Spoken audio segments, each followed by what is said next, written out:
we need to have a conversation about you and me and the right in general, because we fail on something. I watched the video today. Maybe you've seen it as well. Daniel Penny, United States Marine, finds himself on a New York City subway. Some violent criminal lunatic who's been committing crimes his entire life gets on there, starts threatening women and children. Penny puts him in a rear naked choke. The guy ends up dying from the whole thing, but even the witnesses are there saying, hey, he was threatening us. And Alvin Bragg throws him in handcuffs, charges him with manslaughter. He's facing 15 years in prison. And, well, what do we do? How are we handling it? What are we doing wrong? Well, let me explain one of the things we're doing wrong and one of the reasons they're winning and we're losing. Let me explain. Let's say you and I, let's say I was in charge of you for some reason. Maybe I'm your drill instructor in boot camp. Maybe I'm a really mean boss who makes you exercise. But either way, if I come in right now to wherever you are, I'll walk right into your house, office, wherever, and I tell you, hey, get your stuff ready. We're going on a hike. But, hey, it's going to be a short hike. Really short, 100 yards, 50 to 100 yards, and it's on flat terrain. Well, what would you say to that? Or what would your mindset be? Okay, well, who cares? No big deal.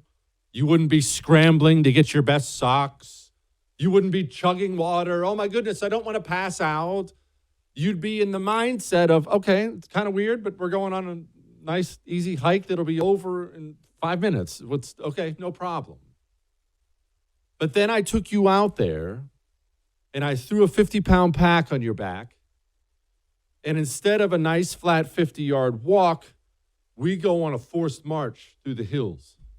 Up, down, heat, sweating, knees hurting, blisters the size of quarters on your feet. They hurt so bad they eventually fall off and your foot goes numb. Your pack rubs a spot on your back so bad your back starts bleeding down your butt on the way. Would you be able to handle it? Or would you probably be toast? At some point in time, you'd probably drop your pack and say, Jesse, I'm done. I can't. But if that happened, if you dropped your pack and said, Jesse, I'm done. I can't. Whose fault would that be? Your fault or my fault? It would be my fault because I didn't put you in the right mindset. If I tell Chris and Michael, hey, tomorrow we're going on a 10-mile forced march, be ready. Chris and Michael would spend the night drinking water, making sure they got the right shoes, get your socks ready, get your foot powder ready, because they knew when we showed up here tomorrow, we got a brutal physical hump to go on, and it's going to suck, and you better get your mindset right. I have to prepare the mindset. Language, the language you use, language leads to mindset. Mindset leads to performance. Your mindset has to be right. And I see today, it's all over the news. Daniel Penny gets handcuffs thrown on him in New York City. Alvin Bragg, going to charge him. Manslaughter. He very well might do 15 years in the state pen in New York City. 15 of them. And you know what I see today from the right? Forget about the communists. You know what I see today from the right all over the place? This is what I see. These soft on crime DAs. These Soros DAs are soft on crime.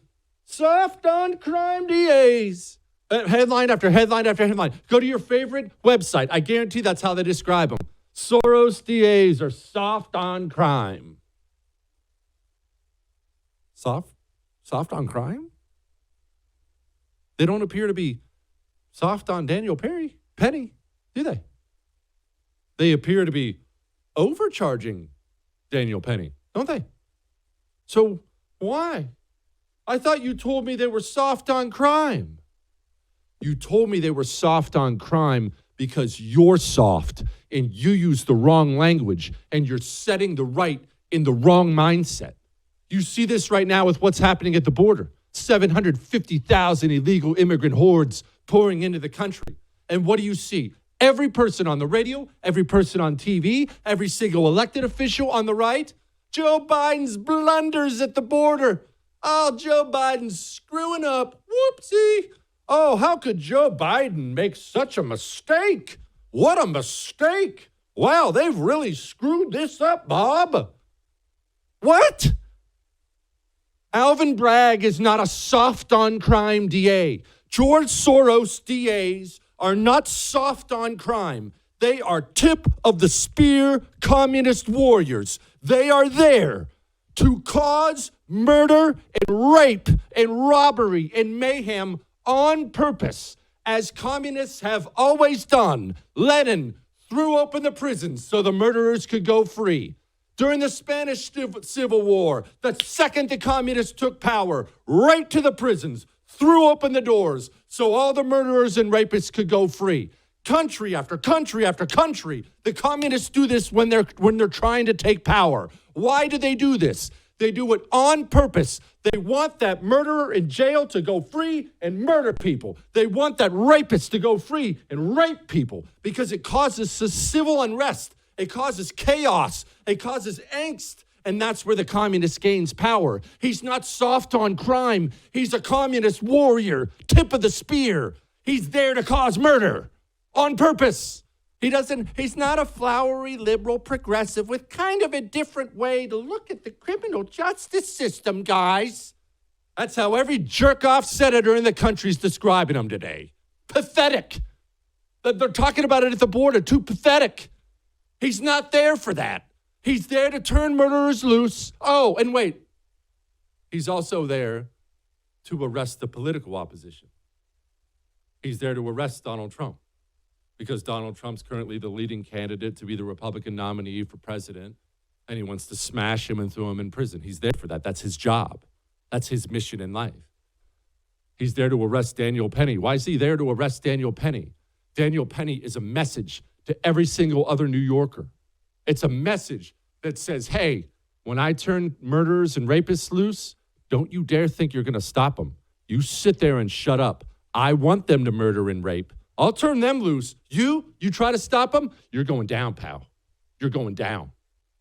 But we can't bring ourselves to use the right language. For some reason, we think it makes us mean, or we don't want to be too over the top, or I don't understand, or we think it's not Christian, or well, we don't, Jesse, surely they wouldn't be like that. We, again, project our values onto people who don't share our values at all. These people share your values the same way a tiger in the wild shares your values. It's like they're a different species. But we use terms like soft on crime because we think, I don't know, they're going to come around. We just have philosophical differences. Well, it could be here, it could be there. We just kind of disagree. And we put ourselves in the wrong mindset. What do the communists say about you with every issue? When you talk about, look, the border. We're talking about the border. When you talk about securing the border, what do they say about you? What language did they use to describe you for their people? Do you remember what they said? We'll discuss it in a moment. Hang on.